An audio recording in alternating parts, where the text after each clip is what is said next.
अस्सलाम वालेकुम everyone, this is D3 exercise 10B। उसका क्वेश्चन नंबर 5 और 5 का पार्ट ए है।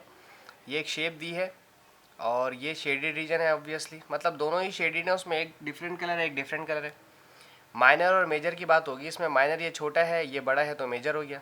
रेडियस मालूम करना है और एरिया ऑफ माइनर सेक्टर यानी कि ये जो है एरिया इसका दिया हुआ है। तो नाम वाम इन्होंने कुछ नहीं लिखे हैं। अब एरिया का फार्मूला होता क्या है, जब हम सेक्टर की बात करते तो एरिया का फार्मूला होता क्या है, theta by 360 degree multiply by pi r और स्क्वायर। ठीक है, ऐसा ही होता है। अब जो जो वैल्यूज़ पता है वो लिख दें। एरिया इन्होंने गिवन है 114, हमने 114 लिख दिया। थीटा 150 डिग्री दिया है वो लिख दिया।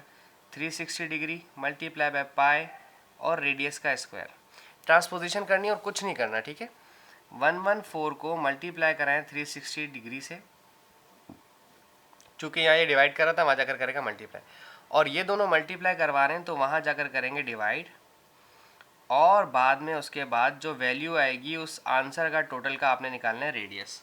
तो हम ये कर रहे हैं सॉल्व 150 बाय 114 बाय 360, और उसके बाद हमने किया है इसको ओके 150 बाय पाई, तो उसका लिया रूट, तो ये आ गया है आंसर 9.3 सेंटीमीटर, ये आ गया रेडियस। ठीक है जी, इसमें रेडियस मालूम करना था और कोई बात नहीं थी। अच्छा, अब इसमें दिया हुआ है अगला पार्ट बी दिया हुआ है, वो बहुत इजी है, लेकिन उसमें सिर्फ एक छोटी सी चीज़ दी है वो आपको मैं समझा दूँ। दिस इज 66 और एरिया दिया हुआ है मेजर सेक्टर का। जो मेजर सेक्टर है उसका एरिया दिया हुआ है 369 सेंटीमीटर स्क्वायर।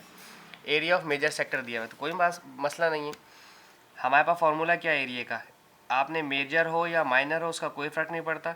एंगल क्या लेना है, अब ये 366 है, इसको ये वाला चाहिए मेजर का एंगल।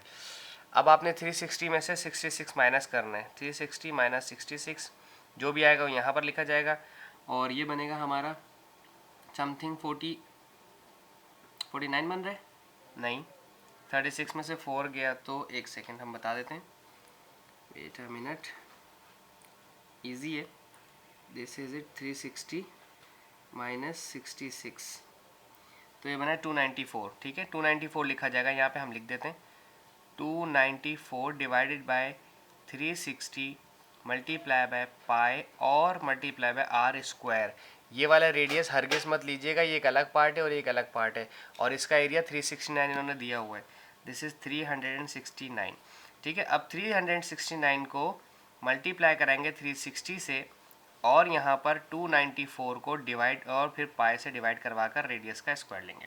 हम चेक कर लेते हैं, प्रॉपरली करूँगा मैं इसको 369 मल्टीप्लाई बाय 360, और इसको हम डिवाइड करवाएंगे पहले 294 से, और फिर इसको हम डिवाइड करवाएंगे पाई की वैल्यू से। ठीक है जी, और फिर मैं ले लूँगा इस वैल्यू का रूट। अच्छा जी, रूट कैसे आएगा इसमें, अच्छा जी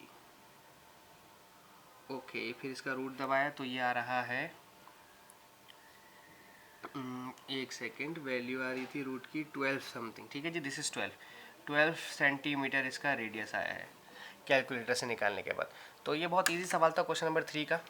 3 था, 4 था, 5 था, दिस वॉज 5, क्वेश्चन नंबर 5 था, तो इसमें कोई डिफ़िकल्टी थी नहीं।